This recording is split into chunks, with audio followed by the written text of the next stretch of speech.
रात के लगभग 11 बजे थे। जंगल के किनारे बनी कच्ची सड़क पर दो आदमी तेज कदमों से रेलवे स्टेशन की ओर बढ़ रहे थे। एक का नाम रमेश था और दूसरे का मोहन। दोनों पास के गांव के रहने वाले थे। उन्हें रात 12 बजे आने वाली पैसेंजर ट्रेन पकड़नी थी।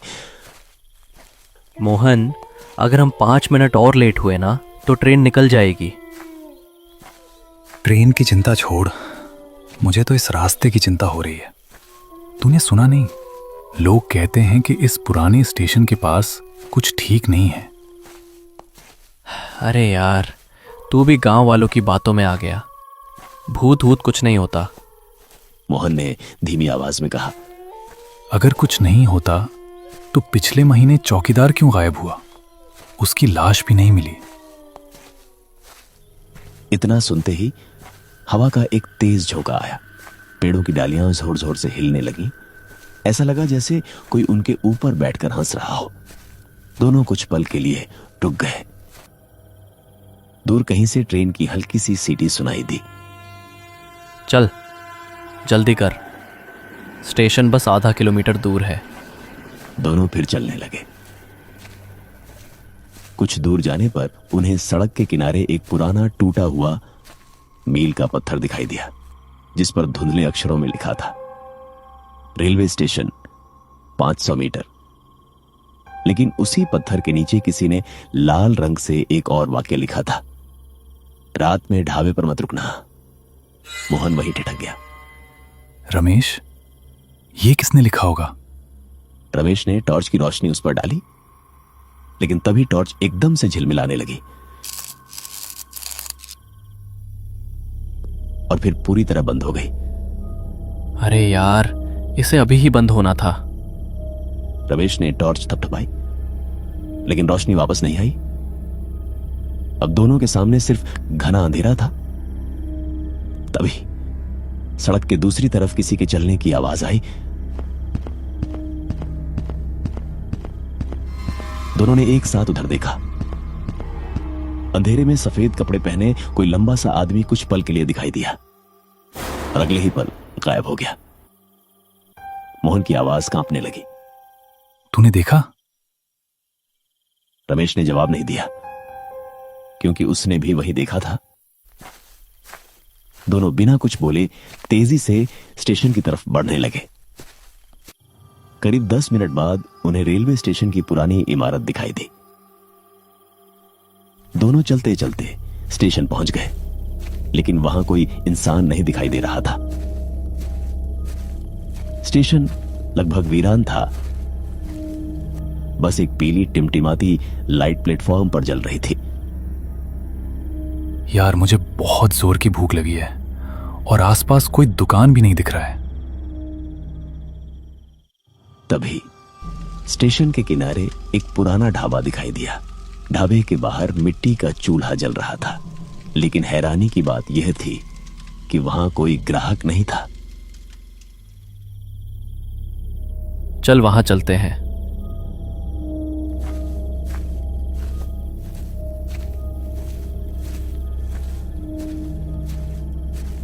ढाबे में पहुंचते ही एक अजीब सी ठंड महसूस हो रही थी। उसी ढाबे में एक बूढ़ा आदमी चुपचाप चाय बना रहा था। उसने बिना उनकी तरफ देखे कहा, आ गए, मैं तुम्हारा ही इंतजार कर रहा था। दोनों एक दूसरे का चेहरा देखने लगे।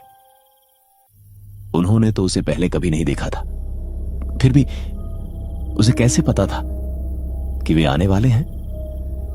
रमेश ने हिम्मत करके पूछा, बाबा, आपको कैसे पता कि हम आने वाले हैं? बूढ़ा धीरे धीरे उनकी तरफ मुड़ा। उसकी आंखें बिल्कुल अजीब थीं।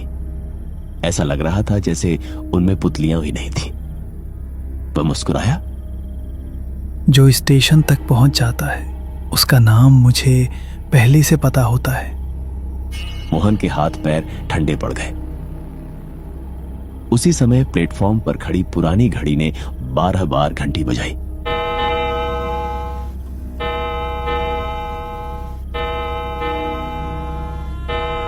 घंटी खत्म होते ही स्टेशन पर खड़ी एक खाली ट्रेन अपने आप धीरे धीरे चलने लगी।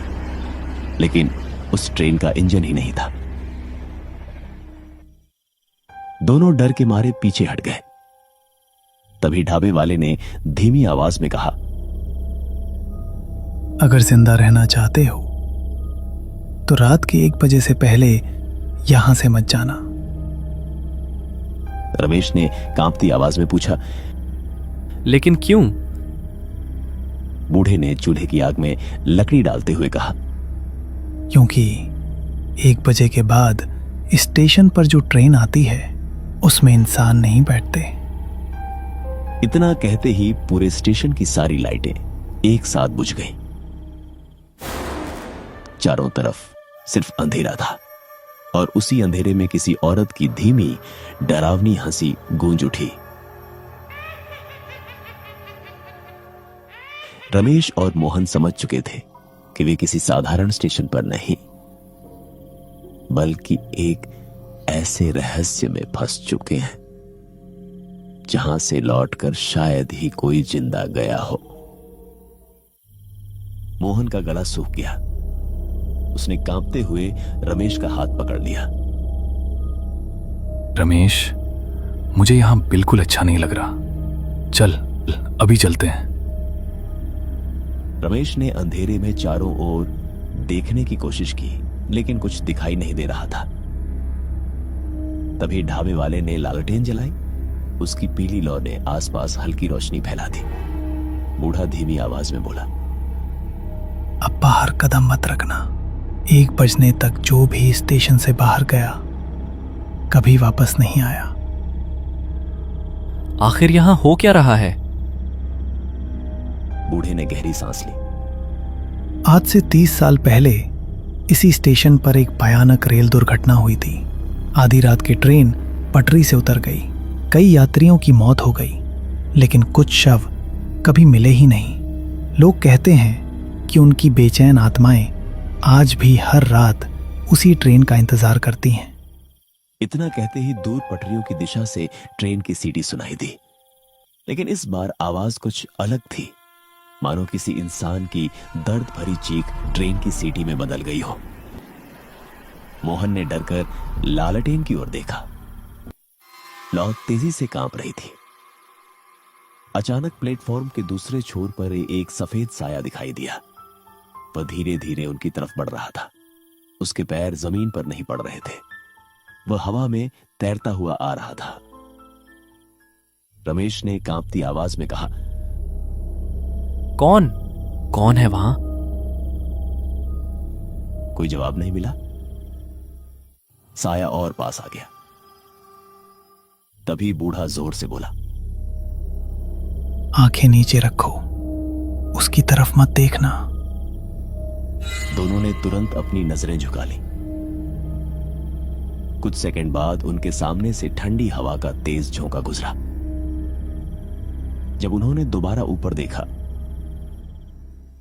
वहां कोई नहीं था, लेकिन प्लेटफॉर्म की धूल में गीले पैरों के निशान बने हुए थे, जो सीधे बंद पड़े वेटिंग रूम की ओर जा रहे थे।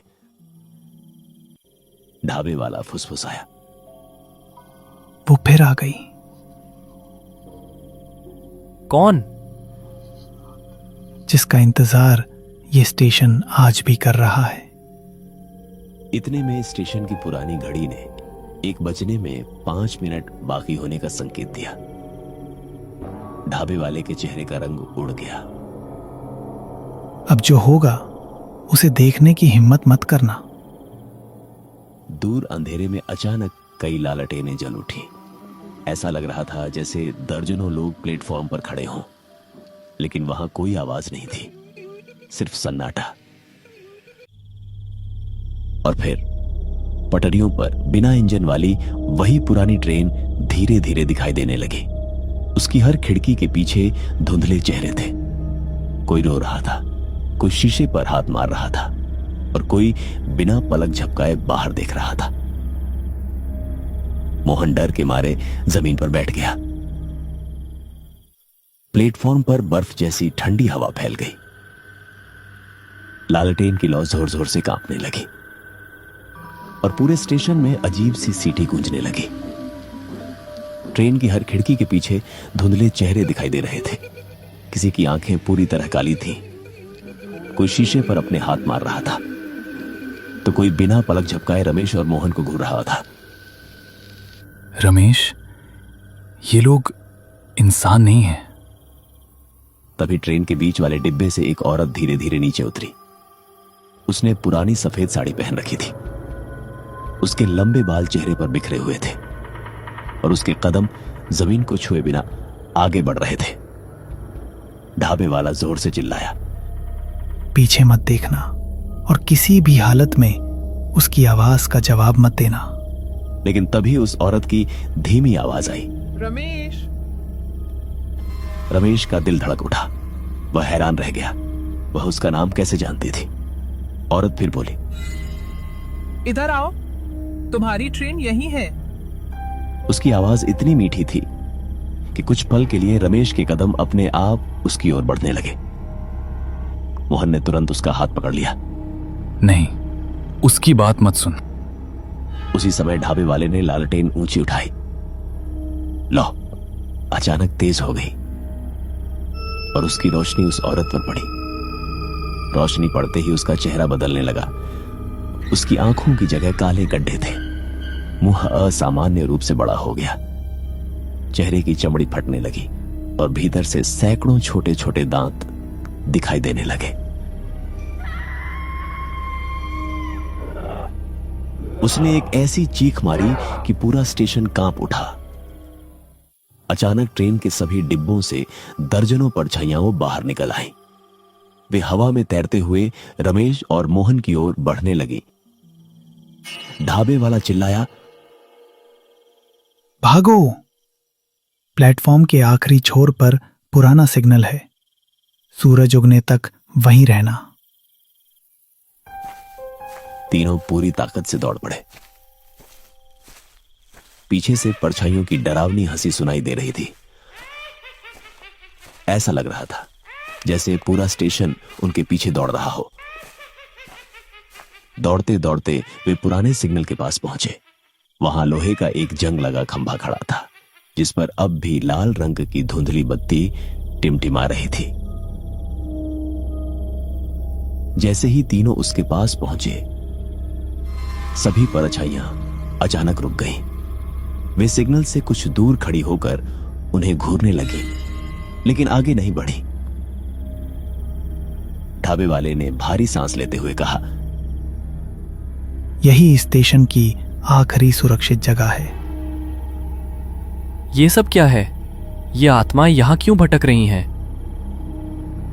बूढ़े की आंखों में आंसू आ गए। 30 साल पहले मैं इसी स्टेशन का स्टेशन मास्टर था। उस रात मुझे खबर मिली थी कि पुल टूट चुका है। मुझे ट्रेन रोकनी थी, लेकिन मैं देर से पहुंचा। ट्रेन दुर्घटनाग्रस्त हो गई। सैकड़ों लोग मारे गए। तब से हर रात उनकी आत्माएं उसी ट्रेन में लौटती हैं और नए मुसाफिरों को अपने साथ ले जाने की कोशिश करती हैं। रमेश और मोहन स्तब्ध रह गए। मैंने अपनी गलती की सजा खुद चुनी। जब तक कोई स्टेशन पर फंसता रहेगा, मैं उसे बचाने की कोशिश करता रहूंगा। इतना कहते ही दूर पूर्व दिशा में हल्की रोशनी दिखाई देने लगी। सुबह होने वाली थी।